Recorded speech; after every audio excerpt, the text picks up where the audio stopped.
നമസ്കാരം. വാർത്തകളും വിശേഷങ്ങളുമായി സൗത്ത് വിഷൻ മധ്യാഹ്ന വാർത്തകളിലേക്ക് സ്വാഗതം. ഞാൻ സിനി ചന്ദ്ര. ഇന്നത്തെ പ്രധാന സംഭവവികാസങ്ങളിലേക്ക്. പോക്സോ കേസിൽ ഡിവൈഎഫ്ഐ പ്രാദേശിക നേതാവ് അറസ്റ്റിൽ. കൊല്ലം യുവതാര ജംഗ്ഷൻ യൂണിറ്റ് പ്രസിഡന്റ് ശ്രീഷ് ചന്ദാണ് അറസ്റ്റിലായത്. ഇയാളെ റിമാൻഡ് ചെയ്തു.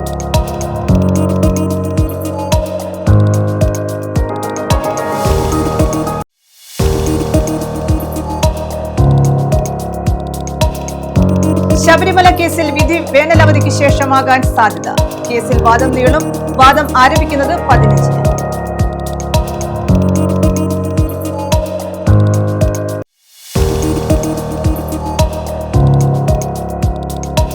സംസ്ഥാനത്ത് വേനൽ ചൂട് കൂടുന്നു. പാലക്കാടും പുനലൂരും വെന്തുരുകുന്നു. പുനലൂരിൽ 39.8 ഡിഗ്രി സെൽഷ്യസ് ചൂട്. 12 ജില്ലകളിൽ താപനില മുന്നറിയിപ്പ്. വിശദമായ വാർത്തകളിലേക്ക്. പോക്സോ കേസിൽ ഡിവൈഎഫ്ഐ പ്രാദേശിക നേതാവ് അറസ്റ്റിൽ. കൊല്ലം യുവതാര ജംഗ്ഷൻ യൂണിറ്റ് പ്രസിഡന്റ് ശ്രീഷ് ചന്ദാണ് അറസ്റ്റിലായത്. ഇയാളെ റിമാൻഡ് ചെയ്തു. പോക്സോ കേസിലാണ് ഡിവൈഎഫ്ഐ പ്രാദേശിക നേതാവ് അറസ്റ്റിലായത്. DYFI Yuvadhara junction unit president Sreesh ചന്ദിനെയാണ് അറസ്റ്റ് ചെയ്തത്. ആന്റി നാർക്കോട്ടിക് ക്ലബ്ബ് ജില്ലാ കമ്മിറ്റി പ്രസിഡന്റുമാണ് ശ്രീഷ് ചന്ദ. ഇരയായ കുട്ടിയുടെ വീട്ടുകാർ നൽകിയ പരാതിയുടെ അടിസ്ഥാനത്തിൽ ഇരവിപുരം പോലീസാണ് ഇയാളെ അറസ്റ്റ് ചെയ്തത്. തുടർന്ന് റിമാൻഡ് ചെയ്തു. ന്യൂസ് ബ്യൂറോ, കൊല്ലം. അഞ്ചലിൽ വിഷുചന്തയ്ക്ക് തുടക്കമായി. 15 വരെയാണ് ചന്ത. കുടുംബശ്രീയുടെ നേതൃത്വത്തിലാണ് വിഷുചന്ത സംഘടിപ്പിച്ചിട്ടുള്ളത്. ബൈ പ്രൊഡക്റ്റുകളാണ്. Mushroom health mix powder, payasam mix, soup powder, pickles, മഷ്റൂമിൽ തന്നെ അവലേസ് കൂടി ഒത്തിരി ഏറെ പ്രൊഡക്റ്റുകളുണ്ട്. ഗവൺമെന്റ് അംഗീകാരം കിട്ടിയത് കേരളക്കാരനായിട്ട്. ഏപ്രിൽ 11 മുതൽ 15 വരെയാണ് അഞ്ചലിൽ കുടുംബശ്രീ പ്രവർത്തകരുടെ നേതൃത്വത്തിൽ വിഷുചന്ത ഒരുക്കിയിട്ടുള്ളത്. ജില്ലാ മിഷന്റെ സഹകരണത്തോടെയാണ് വിഷുചന്ത ആരംഭിച്ചത്. കുടുംബശ്രീ ഉൽപ്പന്നങ്ങളാണ് ഇതിലൂടെ വിറ്റഴിക്കുന്നത്. അഞ്ചൽ പ്രൈവറ്റ് ബസ് സ്റ്റാൻഡിന് സമീപമാണ് വിഷുചന്ത ഒരുക്കിയിട്ടുള്ളത്. കുടുംബശ്രീ പ്രവർത്തകരുടെ നേതൃത്വത്തിൽ വിഷുചന്തയ്ക്ക് ഇന്ന് അഞ്ചലിൽ തുടക്കം കുറിച്ചിരിക്കുകയാണ്. ഇന്നു മുതൽ വിഷുദിനം വരെ ആണ് ഈ വിഷു ചന്ത പ്രവർത്തിക്കുന്നത്. നാടൻ വിഭവങ്ങൾ കുടുംബശ്രീ പ്രവർത്തകർ തന്നെ തയ്യാറാക്കുന്ന നാടൻ വിഭവങ്ങൾ, അരിയുണ്ട, അങ്ങനെ ഒന്നും വേണ്ട, അച്ചാറ് അങ്ങനെ തുടങ്ങി നിരവധി നാടൻ വിഭവങ്ങളാണ് കുടുംബശ്രീ സഹോദരിമാർ ഇവിടെ എത്തിച്ചിട്ടുള്ളത്. അതുപോലെ തന്നെ പച്ചക്കറി ഐറ്റങ്ങൾ അവർ തന്നെ കൃഷി ചെയ്ത് വിളയിച്ചെടുക്കുന്ന ജൈവ പച്ചക്കറി ഉൾപ്പെടെയുള്ള ഉൽപ്പന്നങ്ങളാണ് ഇവിടെ വിപണനത്തിൽ ഉള്ളത്. എല്ലാവരും ഈ കുടുംബശ്രീകളുടെ ചന്തയിൽ പങ്കെടുത്ത് വിജയിപ്പിക്കണമെന്നും കൂടി അഭ്യർത്ഥിക്കുകയാണ്. അഞ്ചൽ ബസ് സ്റ്റാൻഡിൽ പൊതുവേദിയിലാണ് ഈ വിഷുചന്ത ഇന്ന് പ്രവർത്തനം ആരംഭിച്ചത്. News bureau, Anchal. ശബരിമല കേസിൽ വിധി വേനലവധിക്ക് ശേഷമാകാൻ സാധ്യത. കേസിൽ വാദവും നീളും. ഏപ്രിൽ 14 മുതൽ 16 വരെയാണ് വിധിയെ പിന്തുണയ്ക്കുന്ന കക്ഷികൾക്ക് വാദം നടത്താൻ നിശ്ചയിച്ചിരുന്നത്. ഏപ്രിൽ 14 അവധിയായതിനാൽ വാദം 15-ന് തുടങ്ങും. ശബരിമല വിഷയത്തിൽ സുപ്രീം കോടതിയുടെ 9-അംഗ ബെഞ്ചിന് മുൻപാകെയുള്ള നടപടിക്രമങ്ങൾ മുൻ നിശ്ചയിച്ച ദിവസങ്ങളേക്കാൾ നീണ്ടുപോകാൻ സാധ്യത. അതേസമയം വിധി വേനലവധിക്ക് ശേഷമേ ഉണ്ടാകൂ എന്ന് ചീഫ് ജസ്റ്റിസ് സൂര്യകാന്ത് സൂചിപ്പിച്ചു. 2018 ശബരിമല യുവതീ പ്രവേശന വിധി പുനഃപരിശോധിക്കണമെന്നാവശ്യപ്പെടുന്നവരുടെയും അവരെ പിന്തുണയ്ക്കുന്നവരുടെയും വാദങ്ങൾക്ക് ഏപ്രിൽ 7 മുതൽ 9 വരെയാണ് സമയം നൽകിയിരിക്കുന്നത്. എന്നാൽ 3 ദിവസം കൊണ്ട് കേന്ദ്രത്തിന്റെയും NSS ഉൾപ്പെടെ 3 സംഘടനകൾക്ക് വേണ്ടി ഹാജരാകുന്ന മുതിർന്ന അഭിഭാഷകൻ CS വൈദ്യനാഥിന്റെയും വാദങ്ങൾ മാത്രമാണ് നടത്താനായത്. പുനഃപരിശോധനയെ പിന്തുണയ്ക്കുന്ന ശബരിമല തന്ത്രി, ദേവസ്വം ബോർഡ്, സംസ്ഥാന സർക്കാർ തുടങ്ങിയവരുടെ വാദങ്ങൾക്ക് ഇനിയും സമയമേറെ വേണ്ടിവരും. ഏപ്രിൽ 14 മുതൽ 16 വരെയാണ് വിധിയെ പിന്തുണയ്ക്കുന്ന കക്ഷികൾക്ക് വാദം നടത്താൻ നിശ്ചയിച്ചിരുന്നത്. എന്നാൽ ഏപ്രിൽ 14-ന് അംബേദ്കർ ജയന്തി ആയതിനാൽ പിന്നീട് സുപ്രീം കോടതി അവധി പ്രഖ്യാപിച്ചു. ഇതോടെ വാദം 15-നെ തുടങ്ങാനാകൂ. News desk. സംസ്ഥാനത്ത് വേനൽ ചൂട് കൂടുന്നു. പാലക്കാടും പുനലൂരും വെന്തുരുകുകയാണ്. പാലക്കാട് 40.1 ഡിഗ്രി സെൽഷ്യസും പുനലൂരിൽ 39.8 ഡിഗ്രി സെൽഷ്യസും ചൂട് രേഖപ്പെടുത്തി. സംസ്ഥാനത്ത് 12 ജില്ലകളിൽ കാലാവസ്ഥാ വകുപ്പ് താപനില മുന്നറിയിപ്പ് നൽകിയിട്ടുണ്ട്. സംസ്ഥാനത്ത് കനത്ത ചൂട് തുടരുന്ന സാഹചര്യത്തിൽ 12 ജില്ലകളിൽ കാലാവസ്ഥാ വകുപ്പ് താപനില മുന്നറിയിപ്പ് നൽകി. പാലക്കാട് ജില്ലയിലാണ് റെക്കോർഡ് ചൂട് കഴിഞ്ഞ ദിവസം അനുഭവപ്പെട്ടത്. 40.1 ഡിഗ്രി സെൽഷ്യസാണ് പാലക്കാട് ജില്ലയിൽ രേഖപ്പെടുത്തിയ ചൂട്. സാധാരണ ലഭിക്കേണ്ടതിനേക്കാൾ 3.4 ഡിഗ്രി അധികമാണ്. കൊല്ലം ജില്ലയിലെ പുനലൂരും വെന്തുരുകുകയാണ്. 39.8 ഡിഗ്രി സെൽഷ്യസാണ് ഇവിടെ രേഖപ്പെടുത്തിയ താപനില. ചൂട് ക്രമാതീതമായി ഉയർന്ന സാഹചര്യത്തിൽ ഇടുക്കി, വയനാട് ഒഴികെയുള്ള 12 ജില്ലകളിലും കാലാവസ്ഥാ വകുപ്പ് താപനില മുന്നറിയിപ്പ് നൽകി. അൾട്രാവയലറ്റ് രശ്മികളുടെ അളവ് കൂടുന്നത് ഗുരുതരമായ ആരോഗ്യ പ്രശ്നങ്ങൾക്ക് കാരണമാകുമെന്ന് ആരോഗ്യ വിദഗ്ധർ മുന്നറിയിപ്പ് നൽകുന്നു. പകൽ 10 മുതൽ 3 മണി വരെയാണ് അൾട്രാവയലറ്റ് സൂചിക ഏറ്റവും ഉയർന്നു നിൽക്കുന്നത്. ഈ സമയത്ത് നേരിട്ട് സൂര്യപ്രകാശം ഏൽക്കുന്നത് ഒഴിവാക്കണം. പുറംജോലികളിൽ ഏർപ്പെടുന്നവർ, മത്സ്യത്തൊഴിലാളികൾ, ബൈക്ക് യാത്രികർ, വിനോദസഞ്ചാരികൾ എന്നിവർ പ്രത്യേക ജാഗ്രത പാലിക്കണം. ശരീരം മുഴുവൻ മറയുന്ന ഇളം നിറത്തിലുള്ള കോട്ടൺ വസ്ത്രങ്ങൾ ധരിക്കുക. പുറത്തിറങ്ങുമ്പോൾ കുട, തൊപ്പി, സൺഗ്ലാസ് എന്നിവ നിർബന്ധമായും കരുതുക. യാത്രകൾക്കിടയിൽ കൃത്യമായ ഇടവേളകളിൽ തണലിൽ വിശ്രമിക്കുകയും ധാരാളം വെള്ളം കുടിക്കുകയും ചെയ്യുക. ചർമ്മരോഗമുള്ളവർ, അർബുദ രോഗികൾ, കുട്ടികൾ, പ്രായമായവർ എന്നിവർ വെയിൽ ഏൽക്കാതിരിക്കാൻ പ്രത്യേക ശ്രദ്ധയും പുലർത്തണം. മേഘങ്ങളില്ലാത്ത തെളിഞ്ഞ ആകാശമാണെങ്കിലും ജലാശയങ്ങൾക്കും മണൽപ്രദേശങ്ങൾക്കും സമീപം അൾട്രാവയലറ്റ് പ്രതിഫലനം കൂടുതലായിരിക്കുമെന്നും ജാഗ്രതാ നിർദ്ദേശത്തിൽ പറയുന്നു. ന്യൂസ് ബ്യൂറോ, കൊല്ലം. കാറും സ്കൂട്ടറും കൂട്ടിയിടിച്ചുണ്ടായ അപകടത്തിൽ യുവതി മരിച്ചു. ഏരൂർ നടുക്കുന്നംപുറം സ്വദേശിനി ചിഞ്ചുവാണ് മരിച്ചത്. ഇവരുടെ ഭർത്താവിന് ഗുരുതരമായി പരിക്കേറ്റു. ചിറക്കര ബ്ലോക്കുമരം ജംഗ്ഷന് സമീപമായിരുന്നു അപകടം.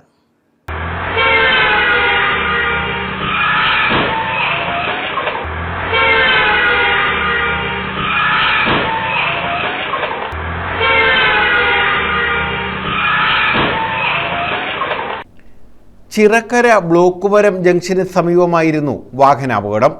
കാറും സ്കൂട്ടറും കൂട്ടിയിടിച്ചുണ്ടായ അപകടത്തിൽ യുവതിയാണ് മരിച്ചത്. ഇവരുടെ ഭർത്താവിന് ഗുരുതരമായി പരിക്കേറ്റു. ഏരൂർ നടുക്കുന്നംപുറം കൊച്ചുപോളച്ചിറ വീട്ടിൽ 34-കാരിയായ ചിഞ്ചുവാണ് മരിച്ചത്. സ്കൂട്ടറിൽ വരികയായിരുന്ന ദമ്പതികളെ നിയന്ത്രണം വിട്ട കാർ ഇടിച്ച് തെറിപ്പിക്കുകയായിരുന്നു. ഗുരുതരമായി പരിക്കേറ്റ ചിഞ്ചുവിന്റെ ഭർത്താവിനെ മെഡിക്കൽ കോളേജ് ആശുപത്രിയിൽ പ്രവേശിപ്പിച്ചു. News bureau, Anchal. സൂര്യകാന്തി പാടം തേടി ഇനി അതിർത്തി കടക്കേണ്ട. കാഴ്ചക്കാരുടെ മനം കവർന്ന് വേനലിൽ സൂര്യകാന്തി പൂക്കൾ ഉല്ലസിച്ച് നിൽക്കുന്നത് തഴവയിലാണ്. മലയാളികളുടെ മനസ്സിൽ തൊട്ടടുത്ത മനോഹരമായ ഫ്രെയിമുകളിലൊന്നാണ് സൂര്യകാന്തി പാടം. സുവർണ്ണ നിറമുള്ള പൂക്കളുടെ തിളങ്ങുന്ന കാഴ്ചയിലേക്ക് പോകാം.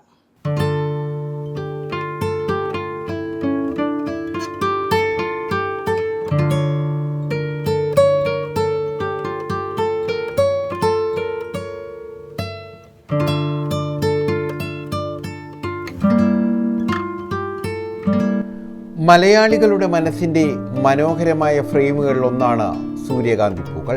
അതുകൊണ്ട് തന്നെ ആ സൗന്ദര്യത്തെ തേടി പലപ്പോഴും മലയാളികൾ അതിർത്തി കടന്ന് പോവുക തന്നെ ചെയ്യും. മലയാളിയുടെ അവധിക്കാല കാഴ്ചയെ മനോഹരമാക്കുന്ന ഒന്നായി സൂര്യകാന്തി പാടങ്ങൾ മാറിയിട്ടുണ്ട്. എന്നാൽ ഇനി സൂര്യകാന്തി പാടം തേടി അതിർത്തി കടന്നു പോകേണ്ടതില്ല. നമ്മുടെ നാട്ടിൽ തന്നെ സൂര്യകാന്തി പൂക്കൾ വിടർന്ന് ഉല്ലസിച്ചു നിൽക്കുന്ന മനോഹരമായ കാഴ്ചയുണ്ട്. കരുനാഗപ്പള്ളി താലൂക്കിലെ തഴവയിലാണ് മനസ്സിന് ഉല്ലാസം നൽകി സൂര്യകാന്തി പൂക്കൾ സൂര്യനെ പ്രണയിച്ചു നിൽക്കുന്നത്. തഴവ കുതിരപ്പന്തി മടത്തിൽ സ്കൂളിന് സമീപം കുറുങ്ങപ്പള്ളി കുന്നിൽ വീട്ടിൽ അംബുജൻ ടീച്ചറിന്റെ ഉടമസ്ഥതയിലുള്ള വയലിലാണ് സമീപവാസിയായ കൊല്ലക തറയിൽ സഹദേവൻ എന്ന കർഷകൻ സൂര്യകാന്തി പാടം തന്നെ സൃഷ്ടിച്ചെടുത്തത്. ഞാൻ കൃഷി ചെയ്ത ഒരാളാണ്. ഞാൻ ട്രാക്ടറിൻ്റെ സ്പെയർ മേടിക്കാനായിട്ട് തിരുനെൽവേലി പോയപ്പോൾ അവിടുന്ന് മേടിച്ച വിത്താണിത്. ഇതും 1 ഏക്കറിനടുത്ത് സ്ഥലമുണ്ട്, കൃഷി ചെയ്തുകൊണ്ടിരിക്കുകയാണ്. ഇനിയും കൃഷി ചെയ്യാറുണ്ട്. ഇനി ഓണത്തിനൊക്കെ അടുത്ത കൃഷി ഇറക്കുന്നതായിരിക്കും. ഇപ്പൊ ഈ നാട്ടിലെ പിള്ളേർ സെറ്റ് നാട്ടുകാരെല്ലാം വരുന്നതിനുള്ള സന്തോഷം നാട്ടുകാർക്കും നമുക്കും എല്ലാം സന്തോഷം തന്നെ. ആരോടും ഒന്നും ഫീസൊന്നും ഈടാക്കുന്നില്ല. ആരുടെയും കയ്യിൽ നിന്ന് പൈസ മേടിക്കുന്നില്ല. ഈ നിലമെന്ന് പറഞ്ഞാൽ കുഞ്ഞിലാമ്പി അഭിജൻ സാറിൻ്റെയാണ്. അത് എല്ലാ വർഷവും എനിക്ക് കൃഷി ചെയ്യാൻ തരുന്നതാണ്. ട്രാക്ടർ ഓടിച്ച് ഉപജീവനമാർഗം കണ്ടെത്തിയിരുന്ന സഹദേവൻ ട്രാക്ടറിന്റെ സ്പെയർ പാർട്സുകൾ വാങ്ങാനായി തിരുനെൽവേലിയിലെത്തിയപ്പോഴാണ് സൂര്യകാന്തി പൂക്കളുടെ വിത്തുകൾ കാണുന്നത്. അവിടെ നിന്നും സൂര്യകാന്തി വിത്തുകൾ കൊണ്ടുവന്ന പാടത്ത് വിതയ്ക്കുകയായിരുന്നു.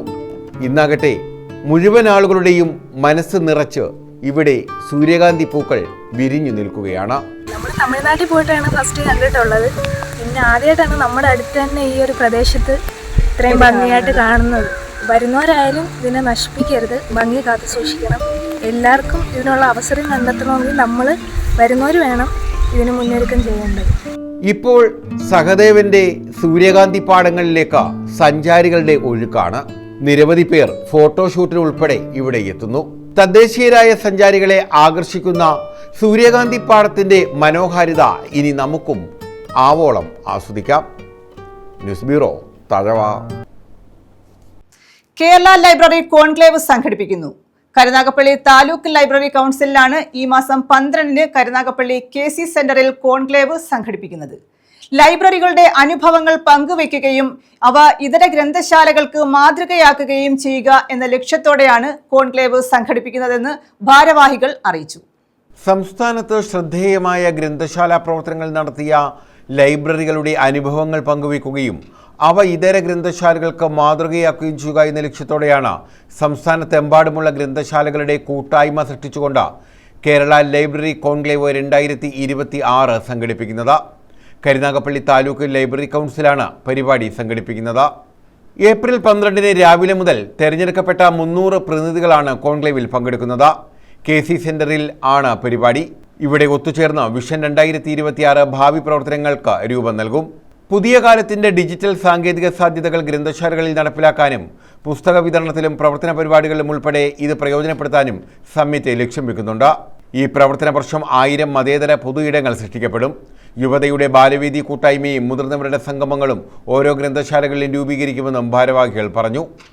പുതിയ തലമുറയെ ഗ്രന്ഥശാലയിൽ സജീവമാക്കുന്നതിനുള്ള Gen Z kids and easy read എന്ന ആശയം ഈ വർഷം എല്ലാ ഗ്രന്ഥശാലകളിലും നടപ്പാക്കും. അതിജീവനത്തിൻ്റെ പെൺവായന, വീട്ടക വായനാ സദസ്സുകൾ, വായനാ വസന്തം തുടങ്ങി കരുനാഗപ്പള്ളി താലൂക്കിൻ്റെ സാർവത്രികമായി ശ്രദ്ധിക്കപ്പെട്ട പരിപാടികൾ കൂടുതൽ മെച്ചപ്പെട്ട നിലയിൽ എല്ലാ ഗ്രന്ഥശാലകളും പഞ്ചായത്ത് നേതൃസമിതികളും നടപ്പിലാക്കുമെന്നും ഭാരവാഹികളായ taluk library council president Kadathur Mansoor, secretary V. Vijayakumar, ജില്ലാ ലൈബ്രറി കൗൺസിൽ എക്സിക്യൂട്ടീവ് അംഗം VP ജയപ്രകാശ് മേനോൻ എന്നിവർ അറിയിച്ചു. വ്യത്യസ്തങ്ങളായ ഗ്രന്ഥശാല പ്രവർത്തനങ്ങൾ പങ്കുവെക്കുവാനായി ഒരു കേരള ലൈബ്രറി കോൺക്ലേവ്, 2 ഡിജിറ്റൽ സാധ്യതകൾ എല്ലാ ലൈബ്രറികളിലും എത്തിക്കാൻ ഉള്ളൊരു പദ്ധതി, 3 പുതിയ തലമുറയിലെ കുട്ടികളെ വായനശാലയിലേക്ക് എത്തിക്കാൻ Gen Z kids and easy read, ഈ 3 പദ്ധതികളാണ് ഞങ്ങൾ ലക്ഷ്യം വെക്കുന്നത്. അതോടൊപ്പം തന്നെ വിജയകരമായി നടപ്പാക്കി വരുന്ന അതിജീവനത്തിൻ്റെ പെൺവായന, വീട്ടക വായനാ സദസ്സുകൾ, വായനാ വസന്തം തുടങ്ങിയ പരിപാടികൾ തുടരുകയും ചെയ്യും.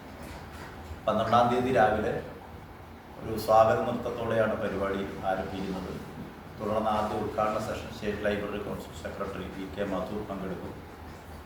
തുടർന്ന് പുതിയ തലമുറ എന്താണ് വായിക്കുന്നത് എന്നതിനെക്കുറിച്ചൊരു സംവാദം, ഡിജിറ്റൽ സാധ്യതകളെക്കുറിച്ചുള്ള ഒരു ക്വസ്റ്റ്യൻ ആൻഡ് ആൻസർ ഷോ, കേരളത്തിലെ വ്യത്യസ്തങ്ങളായ 2 ലൈബ്രറികളുടെ പ്രവർത്തനങ്ങൾ പരസ്പരം ഷെയർ ചെയ്യുന്ന ഗ്രന്ഥശാല പ്രവർത്തനങ്ങളുടെ വേറിട്ട മാതൃകകൾ, ഉച്ചയ്ക്ക് ശേഷം കഥകൾ അതിസാദരം മലയാളത്തിൽ അറിയപ്പെടുന്ന ആക്ടിവിസ്റ്റും നോവലിസ്റ്റുമായ വിനോദ് കൃഷ്ണയും ജില്ലാ പഞ്ചായത്ത് അംഗം ദീപാ ചന്ദ്രനും പങ്കെടുക്കുന്ന കഥകൾ അതിസാദരം എന്ന പരിപാടി. ഈ അടുത്ത വർഷത്തേക്ക് നമ്മൾ ഏറ്റെടുക്കുന്ന പ്രോഗ്രാമിൻ്റെ ഒരു തുടക്കം എന്ന തരത്തിലാണ് ഈ പരിപാടി സംഘടിപ്പിച്ചത്. കേരളത്തിനും ഇപ്പോഴത്തെ ഇന്ത്യക്കും ഒരു മാതൃകയാകുന്ന തരത്തിലേക്ക് താലൂക്ക് ലൈബ്രറി കൗൺസിൽ മാറിയിട്ടുണ്ട്. ഇന്ത്യൻ ലൈബ്രറി കോൺഗ്രസിൻ്റെ മുഖ്യ സംഘാടനത്തിൽ ഈ താലൂക്കിൻ്റെ സെക്രട്ടറി കൂടിയായിട്ടുള്ള V. വിജയകുമാർ മുഖ്യ സംഘാടകനായി മാറുന്ന തരത്തിലേക്ക് ഈ താലൂക്കിൻ്റെ പ്രവർത്തനങ്ങൾ ഇന്ത്യൻ ലൈബ്രറി പ്രസ്ഥാനം ശ്രദ്ധിക്കുന്നു എന്നുള്ളതാണ്. തീർച്ചയായും പുസ്തക കൊടുക്കൽ വാങ്ങലുകൾക്കപ്പുറം ഒരു ഗ്രന്ഥശാലയ്ക്ക് സമൂഹത്തിൻ്റെയും അതുപോലെ തന്നെ ഓരോ തലമുറയുടെയും രൂപപ്പെടുത്തുന്നത്. News bureau, Karunagappally. ദളിത് പെൺകുട്ടിയെ പീഡിപ്പിച്ച കേസിൽ പ്രധാന പ്രതിയെ പിടികൂടാനാകാതെ പോലീസ്. പുനലൂരിൽ പ്രായപൂർത്തിയാകാത്ത ദളിത് പെൺകുട്ടിയെ പീഡിപ്പിച്ച കേസിൽ അമ്മയും മകനുമാണ് 1ഉം 2ഉം പ്രതികൾ. അമ്മയെ പിടികൂടിയിട്ടും പ്രധാന പ്രതിയായ ചിക്കുരാജിനെ പിടികൂടാൻ പോലീസിന് കഴിഞ്ഞിട്ടില്ല. പോലീസിന്റെ അനാസ്ഥയാണ് ഇതിന് കാരണമെന്ന് ആക്ഷേപമുണ്ട്. പ്രായപൂർത്തിയാകാത്ത ദളിത് പെൺകുട്ടിയെ വീട്ടിലെത്തിച്ച് പീഡിപ്പിച്ച കേസിൽ 1ാം പ്രതിയായ ചിക്കുരാജിന്റെ അമ്മയും 2ാം പ്രതിയുമായ മിനിയെ പിടികൂടിയിട്ടും 1ാം പ്രതിയായ ചിക്കുരാജിനെ കണ്ടെത്താനാവാത്തതിൽ പോലീസിനെതിരെ വിമർശനം ഉയരുകയാണ്. പീഡന വിവരം പുറത്തെറിഞ്ഞ് മാസങ്ങൾ പിന്നിട്ടിട്ടും മണിയാർ എരിച്ചിക്കൽ സ്വദേശിയായ 31-കാരൻ ചിക്കുരാജിനെ പിടികൂടാൻ പൊന്നൂർ പോലീസിന് കഴിഞ്ഞിട്ടില്ല. പോലീസിന്റെ ഭാഗത്തു നിന്നുള്ള ഗുരുതരമായ അനാസ്ഥയാണെന്ന ആക്ഷേപം ഉയർന്നിട്ടുണ്ട്. കേസിലെ 2ാം പ്രതിയും പീഡനത്തിന് ഒത്താശ ചെയ്തു കൊടുക്കുകയും ചെയ്ത മിനിയെ പോലീസ് അറസ്റ്റ് ചെയ്ത് റിമാൻഡ് ചെയ്തു. ഇവർ പിന്നീട് ജാമ്യത്തിലിറങ്ങി. പീഡന വിവരം അറിഞ്ഞപ്പോൾ പെൺകുട്ടിയുടെ വീട്ടിലെത്തി മാതാപിതാക്കളെ ഭീഷണിപ്പെടുത്തിയതും ഇവരായിരുന്നു. എന്നാൽ കേസിലെ പ്രധാന പ്രതി ഇപ്പോഴും സുരക്ഷിതമായി ഒളിവിൽ കഴിയുന്നത് അന്വേഷണ സംഘത്തിന്റെ വീഴ്ചയാണെന്നാണ് നാട്ടുകാരുടെ ആരോപണം. മിനിയുടെ മകൻ ചിക്കുരാജ് പെൺകുട്ടിയെ സ്വന്തം വീട്ടിലെത്തിച്ച് പീഡിപ്പിച്ചു എന്നതാണ് കേസ്. സ്കൂൾ അധികൃതർ നടത്തിയ കൗൺസിലിംഗിലൂടെയാണ് ഞെട്ടിക്കുന്ന വിവരങ്ങൾ പുറത്തു വന്നത്. പ്രതികൾക്കെതിരെ പോക്സോ, പട്ടികജാതി പട്ടികവർഗ പീഡന നിരോധന നിയമം എന്നിവ ചുമത്തിയിട്ടും അന്വേഷണം മന്ദഗതിയിലാണ്. പ്രതിക്കായി തെരച്ചിൽ ഊർജിതമാക്കിയിട്ടുണ്ടെന്നാണ് പോലീസ് നൽകുന്ന വിശദീകരണമെങ്കിലും ദിവസങ്ങൾ പിന്നിട്ടിട്ടും ചിക്കുരാജിനെ കണ്ടെത്താനാവാത്തത് പോലീസിന്റെ കാര്യക്ഷമതയെ തന്നെ ചോദ്യം ചെയ്യുന്നതായി മാറിയിട്ടുണ്ട്. News bureau, Punalur. ജനവാസ മേഖലയിൽ കാട്ടുപോത്തിറങ്ങിയതോടെ ആശങ്കയിൽ പ്രദേശവാസികൾ. അഞ്ചൽ ഫോറസ്റ്റ് പരിധിയിലാണ് കാട്ടുപോത്തിറങ്ങിയത്. ഡ്രോൺ ഉപയോഗിച്ച് കാട്ടുപോത്തിനെ കണ്ടെത്തി വനത്തിലേക്ക് അയക്കാനുള്ള ശ്രമത്തിലാണ് വനം വകുപ്പ്. അഞ്ചൽ, അലയമൺ, ഇട്ടിവ, ഏരൂർ പഞ്ചായത്ത് മേഖലകളിലാണ് കാട്ടുപോത്തിന്റെ സാന്നിധ്യം നിലവിലുള്ളത്. ജനവാസ മേഖലകളിലേക്ക് ഇറങ്ങിയ കാട്ടുപോത്തിനെ ഡ്രോൺ ഉപയോഗിച്ച് കണ്ടെത്തി തിരികെ വനത്തിലേക്ക് അയക്കാനുള്ള ശ്രമം വനപാലകരുടെ നേതൃത്വത്തിൽ ആരംഭിച്ചു. കഴിഞ്ഞ ദിവസം അഞ്ചൽ ആനക്കുളം സ്വദേശികളായ ദമ്പതികൾ യാത്ര ചെയ്ത ബൈക്കിന് കുറുകെ ചാടിയ കാട്ടുപോത്തിന്റെ അക്രമത്തിൽ ദമ്പതികൾക്ക് പരിക്കേറ്റിരുന്നു. ഇതോടെ നാട്ടുകാർ പ്രതിഷേധം കടുപ്പിച്ചതോടെയാണ് വനപാലകർ കാട്ടുപോത്തിനെ കാട്ടിലേക്ക് തുരത്താനുള്ള നടപടികൾ ആരംഭിച്ചത്. അഞ്ചൽ റേഞ്ച് ഓഫീസ് പരിധിയിലെ വിവിധ സെക്ഷൻ ഓഫീസിലെ വനപാലകരുടെയും അഞ്ചൽ റേഞ്ച് ഓഫീസർ ദിവ്യയുടെയും നേതൃത്വത്തിലാണ് ജനവാസ മേഖലയിലിറങ്ങിയ കാട്ടുപോത്തുകളെ വനത്തിലേക്ക് പായിക്കാനുള്ള നടപടികൾ ആരംഭിച്ചത്.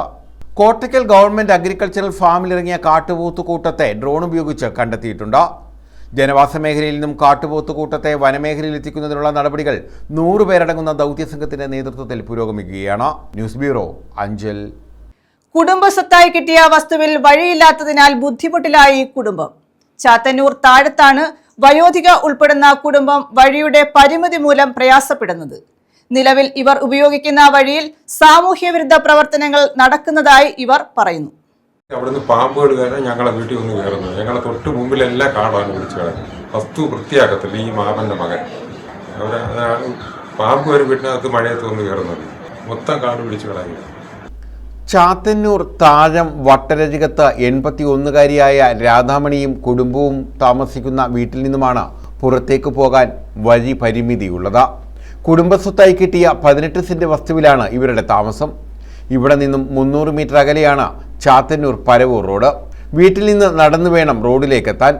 എന്നാൽ സമീപവാസികൾ ഇവർ നടന്നു പോകുന്ന വഴി വൃത്തിയാക്കാൻ സമ്മതിക്കുന്നില്ല. ജനപ്രതിനിധികൾ ഉൾപ്പെടെ ഇടപെട്ടിട്ടും വഴി കൊടുക്കാനോ വൃത്തിയാക്കാനോ ഇവർ തയ്യാറാകുന്നില്ലെന്നാണ് പരാതി. ഇത് ഞങ്ങളെ കുടുംബ വീട്ടിലേക്കുള്ള വഴിയാണ്. പക്ഷെ അതിൻ്റെ കുറച്ച് ഭാഗം എൻ്റെ അമ്മാവനായ തങ്കപ്പൻ എന്ന് പറയുന്ന ആള് വ്യാജ വിവരങ്ങൾ ധരിപ്പിച്ച് സ്വന്തം പേരിൽ കരമൊടുക്കി സ്വന്തം പേരിലാക്കിയേക്ക്. അതിപ്പോൾ ആ തലമുറയായിട്ട് അദ്ദേഹത്തിൻ്റെ മോൻ കൈവശപ്പെടുത്തിയിട്ട് അത് കേസ് കിടക്കുകയെന്ന് പറഞ്ഞ് അവിടെ വൃത്തിയാക്കാൻ സമ്മതിക്കുന്നില്ല. അതിൽ വാഹന സൗകര്യം എൻ്റെ അമ്മയെ ആശുപത്രിയിൽ കൊണ്ടുപോകാനൊന്നും പറ്റുന്നില്ല.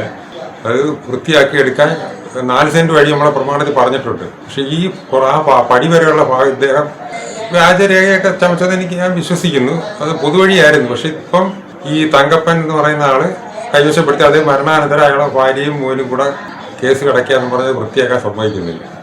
ഇടയ്ക്ക് കുറേ തടസ്സങ്ങൾ കെട്ടിവെച്ച് വെള്ളം മറിയാതിരിക്കാനുള്ള എന്ന് പറഞ്ഞ് കുറേ തടസ്സങ്ങളൊക്കെ കെട്ടിവെച്ചിട്ടുണ്ട്. അങ്ങനെയുള്ള ഒരു സിറ്റുവേഷനാണ് ഇപ്പോൾ. എൻ്റെ അമ്മയെ ആശുപത്രി കൊണ്ടുപോകാൻ പറ്റുന്നില്ല. ഇപ്പോൾ നമ്മൾ വയസ്സായി വരികയാണ്. എനിക്ക് എന്തെങ്കിലും അസുഖം വന്നാൽ രാത്രി എടുത്തുകൊണ്ട് പോകാനൊന്നും പറ്റത്തില്ല. ആരും ഇങ്ങോട്ട് വരത്തില്ല രാത്രി. നട്ടെല്ലിന് തേയ്മാനം സംഭവിച്ച വയോധിക കിടപ്പിലാണ്. ഇവർക്ക് ആശുപത്രിയിൽ പോകണമെങ്കിൽ എടുത്തുകൊണ്ടാണ് റോഡ് വരെ എത്തിക്കുന്നത്. മകൻ മനോജിന് വെരിക്കോസ് വെയിൻ ഉള്ളതിനാൽ എടുത്തുകൊണ്ട് പോകാനും കഴിയുന്നില്ല. നടന്നു പോകുന്ന വഴിയിലാകട്ടെ മദ്യപാനം ഉൾപ്പെടെയുള്ള സാമൂഹ്യവിരുദ്ധ പ്രവർത്തനങ്ങൾ നടക്കുന്നുണ്ടെന്നും ഇവർ പറയുന്നു. വഴി വേണം. നമ്മളാ തിരുവും ഈ വാതിലിൽ നിന്ന് അവിടെ നമ്മളെ ഇറങ്ങുന്നില്ലേ, ഇറങ്ങുന്ന സ്ഥലം കൊണ്ട് അവിടെ മുതൽ ഇവിടം വരെയുള്ള വഴി വേണം. കുടുംബ വീട്ടിലേക്കുള്ള വഴി. ആശുപത്രി പോകാനൊന്നും ഒക്കത്തില്ല. പോകാനും വരാനും ഇതിൽ നടന്ന് പോകാനൊക്കുന്നില്ല, വരാനൊക്കുന്നില്ല. ഇപ്പം എനിക്ക് വയ്യ. പ്രായം ചെന്ന് ഇപ്പം കണ്ണ് മങ്ങലാന്ന്. കണ്ണിനും കാഴ്ച കുറവുണ്ട്. ഇപ്പം മങ്ങല്. ഇവരുടെ ദുസ്ഥിതിക്ക് പരിഹാരമുണ്ടാകണമെന്നാണ് ഇവരുടെ ആവശ്യം. ന്യൂസ് ബ്യൂറോ, കൊല്ലം. വിഷുവിന് 4 ദിവസം മാത്രം ശേഷിക്കെ കൃഷ്ണവിഗ്രഹങ്ങൾ വാങ്ങാൻ തിരക്കേറുന്നു. വഴിയോരങ്ങളിൽ പ്ലാസ്റ്റർ ഓഫ് പാരീസിലും വൈറ്റ് സിമെന്റിലും നിർമ്മിച്ച കൃഷ്ണവിഗ്രഹങ്ങൾ വിൽപ്പനയ്ക്കായുണ്ട്. രാജസ്ഥാനിൽ നിന്നുള്ള സംഘങ്ങളാണ് കൃഷ്ണവിഗ്രഹങ്ങൾ വിൽപ്പനയ്ക്കെത്തിച്ചിട്ടുള്ളത്. 350 മുതൽ 1500 രൂപ വരെയാണ് വില.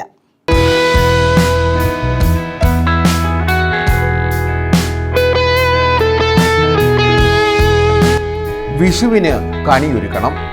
കണിയൊരുക്കണമെങ്കിൽ കൃഷ്ണവിഗ്രഹവും നിർബന്ധമാണ്. അതുകൊണ്ട് തന്നെ വിഷുവിന് കൃഷ്ണവിഗ്രഹങ്ങൾ തേടി പലപ്പോഴും പലരും പരക്കം പായാറുണ്ട്. നമ്മുടെ തെരുവോരങ്ങളിൽ ഇപ്പോൾ കൃഷ്ണവിഗ്രഹങ്ങളുടെ വിൽപ്പനക്കാലമാണ്. പല നിറങ്ങളിലും പല വലിപ്പത്തിലുമുള്ള കൃഷ്ണവിഗ്രഹങ്ങൾ തെരുവോരങ്ങളിൽ വിൽപ്പനയ്ക്കായി എത്തിയിരിക്കുന്നു. രാജസ്ഥാനിൽ നിന്നുള്ള സംഘങ്ങളാണ് പ്ലാസ്റ്റർ ഓഫ് പാരീസിലും വൈറ്റ് സിമെന്റിലും നിർമ്മിച്ച കൃഷ്ണവിഗ്രഹങ്ങൾ വിൽപ്പനയ്ക്കായി എത്തിച്ചിട്ടുള്ളത്. 350 മുതൽ 1500 രൂപ വരെയാണ് ഇവയുടെ വില. ഏതെങ്കിലും ഒരു സ്ഥലം കേന്ദ്രീകരിച്ച് വിഗ്രഹങ്ങൾ നിർമ്മിച്ച ശേഷം ഇവ ഉണക്കിയെടുത്ത് ചായം പൂശി തെരുവോരങ്ങളിലേക്ക് വിൽപ്പനയ്ക്ക് എത്തിക്കുകയാണ് പതിവ്. കഴിഞ്ഞ 20 വർഷങ്ങളായി ഇത്തരത്തിൽ രാജസ്ഥാനിൽ നിന്നും എത്തി കേരളത്തിന്റെ തെരുവോരങ്ങളിൽ കൃഷ്ണവിഗ്രഹങ്ങൾ വിൽക്കുന്നയാളാണ് രാജസ്ഥാൻ സ്വദേശിയായ ഭരത് കുമാർ. വിഷു അടുക്കുന്ന ദിവസങ്ങളിൽ വിൽപ്പന ഏറെ വർദ്ധിക്കുമെന്ന് ഇയാൾ പറയുന്നു. धूप में बैठा रहना पड़ता है, बारिश में बैठा रहना पड़ता है, खाना अच्छा नहीं मिलता है, थोड़ा बहुत धंधा नहीं होता है, क्या नहीं होते हैं. अभी विशु का टाइम है, 14 तारीख विशु है, अभी थोड़ा डिस्काउंट रेट में पड़ेगा, इधर करना पड़ेगा, इसको ही का पास आना एडजस्ट करके देगा. കൊല്ലം, എറണാകുളം, തൃശൂർ ജില്ലകൾ കേന്ദ്രീകരിച്ചാണ് ഈ സംഘങ്ങൾ കൂടുതലായും കൃഷ്ണവിഗ്രഹങ്ങൾ വിൽക്കുന്നത്. കൊല്ലം ജില്ലയിൽ കരുനാഗപ്പള്ളി, ചവറ, ശാസ്താംകോട്ട, കൊട്ടാരക്കര, കുണ്ടറ തുടങ്ങി വിവിധ സ്ഥലങ്ങളിലും വിൽപ്പന കേന്ദ്രങ്ങളുണ്ട്.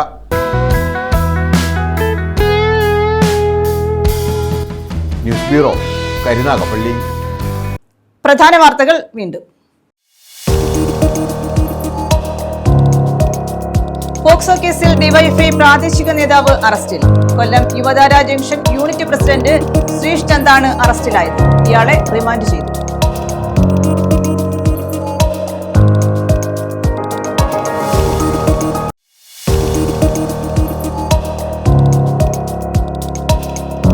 ശബരിമല കേസിൽ വിധി വേനലവധിക്ക് ശേഷമാകാൻ സാധ്യത. കേസിൽ വാദം നീളും. വാദം ആരംഭിക്കുന്നത് 15-ന്.